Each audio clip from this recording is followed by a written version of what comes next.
a place where moments are made, futures are formed, and, well, lives are treated to a special sort of reality. But what you see on stages such as this one around the world is the final product of theater, a product which in many cases is the outcome of years of hard work by a variety of people. But the origination of this work is in the hands and the mind of one person, the playwright.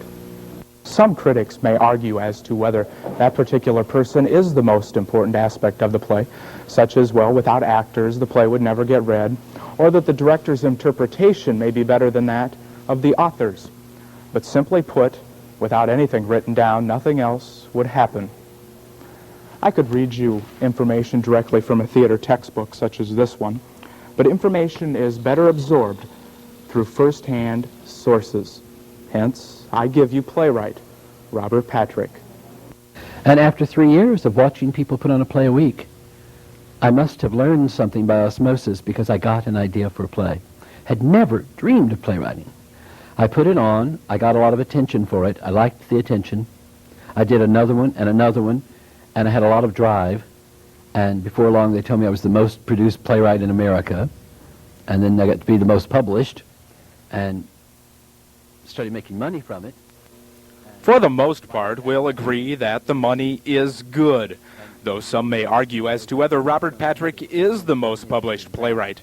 But he got my vote as he introduced me to a small compilation of his works, some of them his favorites, such as Kennedy's Children, The Golden Circle, My Cup Ranneth Over, One Man, One Woman, and numerous other plays by Robert Patrick. A script is not a play. Okay? A script is something, is one of many elements of a play. Okay? What a playwright does, and this is true from Aeschylus to Chris Durang, and from Sophocles to Sam Shepard, and everyone in between, no matter what style of play, what manner of play, what your ultimate purpose in writing the play is, playwrights do 4 things, or there's 4 thoughts a playwright holds into account. A playwright has a fantasy and writes it down so that actors can interpret it, so an audience may experience it. The it being the fantasy you had originally, right? I imagine an interesting story. I write on paper the words the people in it say, and some of the actions they do, and perhaps some little description of the mood or feeling. I give that to people called actors. Those words on the page are supposed to help them recreate what the people in my fantasy did in such a way that an audience watching them do it experiences the same reactions I had when this fantasy originally amused, excited, angered, or inspired me. Okay? That's the whole job of playwriting. The real work comes in making those words galvanize or excite or inform the actors in the right way. From hearing this guy talk about what a playwright does, I don't know, but I think I could take care of a couple of those ideas that he listed and be a playwright. I certainly can have a fantasy and then be able to write it down. The problem I have is that I don't really want to tell anyone my fantasies, let alone have someone produce them and act them out. But at any rate, I'm still interested to know why I haven't written a play yet. The reason people have difficulty starting is either, one, they're lazy, and this is most people, are simply too lazy to sit down and concentrate. 2, they don't recognize their fantasies as being ideas for plays, because they've had them so long and so intensely, they don't remember that the reason they keep having them is they are fascinating. And if they fascinate you, there's a good chance they will fascinate other people, because you are just a person like other people. Or their fantasies are obscene or treasonable or insane, and they're afraid to write them down, not realizing that The Taming of the Shrew is obscene, Hamlet is insane, and all good plays are treasonable. And if you're really worried about them, then all you have to do is set them in ancient Greece and change the names. You know, I mean, that would work. but nothing will replace the raw energy, you know. Also, a lot of people don't like to think of themselves as being the sort of person who would have the fantasies they have. So they sit down and try to write the fantasy they wish they had. They write something about a current political situation, or, you know, or women's lib, or AIDS, or ecology, because they would like to imagine they are the sort of person to whom those are the primary emotional concerns. I realize I can be lazy, so that hurts me when it comes to playwriting.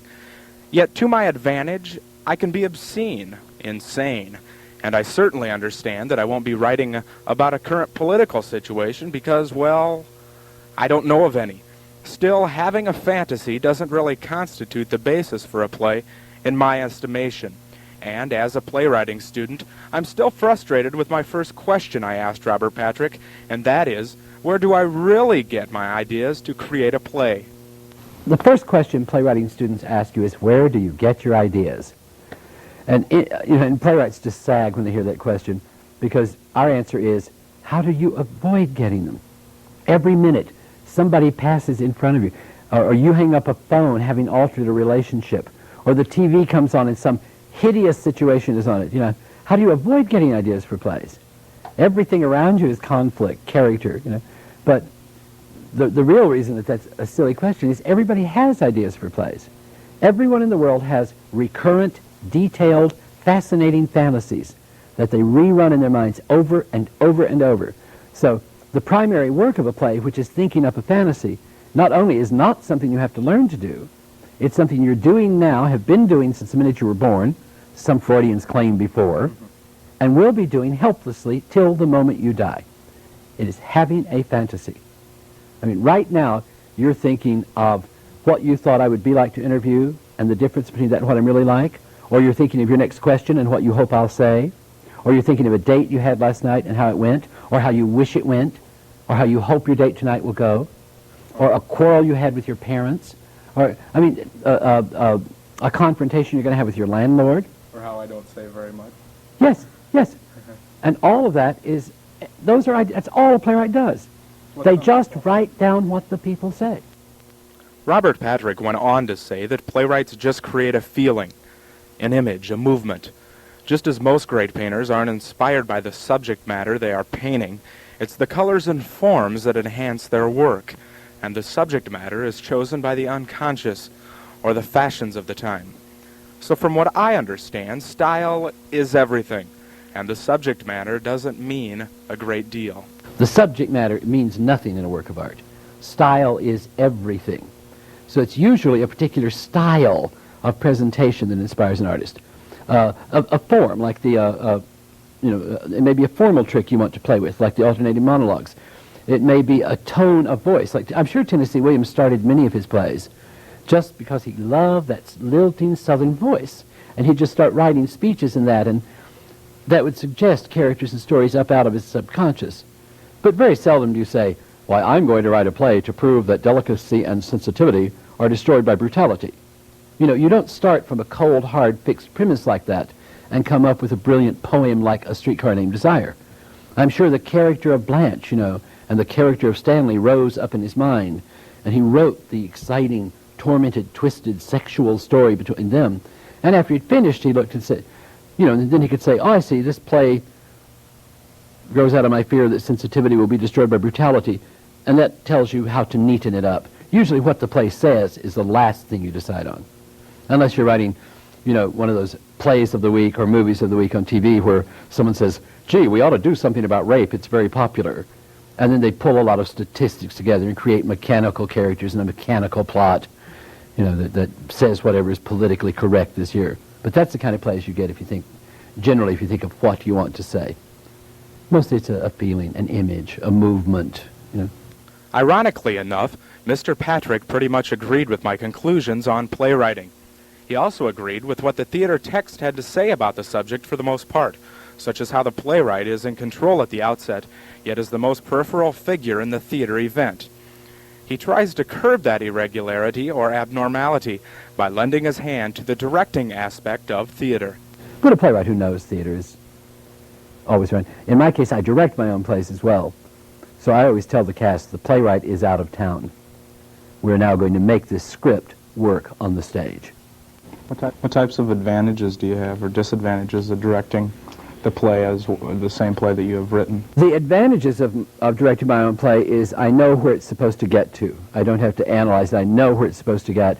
I can give the actors actions and designers suggestions that drive it toward the point. I can do it fast. I can do it efficiently. I know how to get the effect the play is supposed to get. There's no reconciling of my personality with it. You know, it's all there. The disadvantage is that since I'm directing, if an actor has trouble with a line, as a director, I'll tell her how to say it, and it'll work. If I was only there as a writer and was free to make script changes, I might write a better line that she wouldn't have difficulty saying, and I might wind up with a much better script, one that will work when I'm not around to explain what it means. So that's the disadvantage. You could ask the kids in this production. I've even done a little rewriting of a play that's been in print for 15 years. You know, you did a little rewriting to cover some moves, or one girl has to climb up on the bar and there weren't enough lines to cover it. So I wrote a new little line to go in there, you know. And, but I tend to tell them, no, just say the line this way. Now, if I had time, if I wasn't directing, I'd rewrite the line and have a better play. You see what I mean? Sure, I see what you mean, Bob. So now I know the 4 things a playwright does, what he is supposed to create, where to get my ideas from, I think. But how does the play actually begin or start? But a play can start because you have a plot. It can start because it's a character you're interested in, a way of speaking that intrigues you, that you like musically, even something you want to say. Although I think very few really good plays ever started because the author wanted to say something. Sometimes I just write a play about the kind of people I wish I knew and would love to spend an evening with. You know, I write entertaining, idealistic, exciting, funny, glamorous, you know, just the kind of people I'd like to know. I create them for myself, you know. Other times one draws from people one has known, or from an incident in history, a news story, a piece of gossip you hear that's intriguing, anything that kind of starts a ripple going and you say, oh, that's interesting. What would happen if? And what would be the result of that? And then you suddenly find a plot unfolding. Writer Lanford Wilson said that Robert Patrick can do these somersaults on your head because he still worries about some of those things writers started ignoring a few years back, like form, like content, like beginning, middle, and end, like laughs, and like the theater medium itself. So why do playwrights get away from these important aspects today? Most playwrights are not theater people, they're literary people, and they are in the way around a production in some ways, you know. They don't understand that the way they visualize the play may not absolutely be possible with the actor's budget, shape of theater that are available. You know, I mean, if they may have pictured a character as a plump redhead, and the actress that's hired because she's good for it may be a thin blonde. And these things drive playwrights crazy. Or they may not be experienced in the process of production and may expect the actors to be perfect right off, and not understand that it may take weeks of exploring before the actor can get inside the role and create something very close to what they imagined. They may not understand that a scene which reads beautifully on the page doesn't work on stage and has to be cut. Or, you know, so for that reason, they're sometimes awkward people to have around, not being theater professionals. Now, having written an endless number of plays and even establishing himself as the most published playwright in America, or so he says, Robert Patrick tells us that he has a mastery for the theater. So what is next, you ask? Maybe a singing and dancing career. How about working as a fashion model? Maybe he could run for political office. No to all the above, Robert Patrick says. Next in line, a novel. My first novel is called Temple Slave, and it is the story of working in the underground theater. Back when there was no pay, no appreciation, when if we worked there, it was out of love for what we were doing. And it's trying to bring all those people back to life, to bring the scenes of my youth, back to life to take people into a world which was a truly wonderful time to be alive, to be young, and to be in America. Did you find it troubling starting maybe instituting some of your playwriting skills in the novel, that it's almost a drawing a fine line between... It's absolutely incredible. The difference between a novel and a play is amazing. I mean, a novel can be a lot longer. You can have all the characters you want. You don't have to worry about budgets, or you don't have to worry about casting, and you don't have to worry about making things happen. Anything you say on the page happens. If I say the earth split apart and a giant flamingo came out of it on the page, it has happened, right? Just because it's printed. Imagine trying to make that happen on stage. That would be so expensive. Right. So there's that. You're absolutely free. You can say anything. You can make anything happen. You can have mountains of characters. A novel can be 1,000 pages long. It could be 2,000 pages long. So that was exciting, to realize I don't have to hold back. I can actually let my fantasies go. Now the hard part was it's about 550 pages. Once I got it written, the hard part was then to read it and say, okay, people don't read a novel straight through. I'd better remind them every once in a while what's going on, because people read 10 or 15 pages and put it aside. Right. So it doesn't take place in a limited time like a play. A play is ruthless. That curtain goes up, and something happens, and the next thing happens, and you can't go back and change anything. You can't stop to comment on something. That action must drive forward, and there can't be any loose flesh on the bones. It must go forward. There's no time for an audience to stop and think. Every point must be made with a vulgar clarity. In a novel, you can stop and just digress. For pages and pages, you can tell a little interesting story that you think of, and it's okay because, they'll know when they get back to the story. You can have terribly difficult thoughts, and a reader can stop and ponder them. On stage, reread them. Yeah, like think of what we think of as serious drama, to be or not to be. Now granted, it's a profound subject, but that's not really very profound. We all know that. But on stage, you don't have time to stop and think.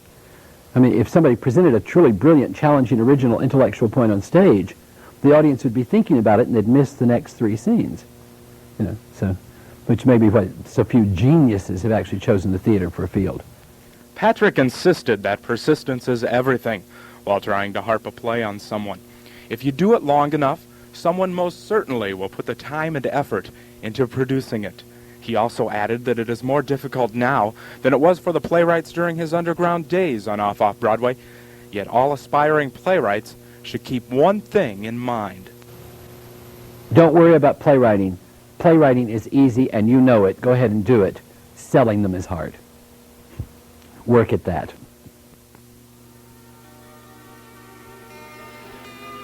All an audience cares about, and all they should care about, is the what happens to them, what sense of life they get. The sense of life, that's what a play's about. The tragic sense, the comic sense.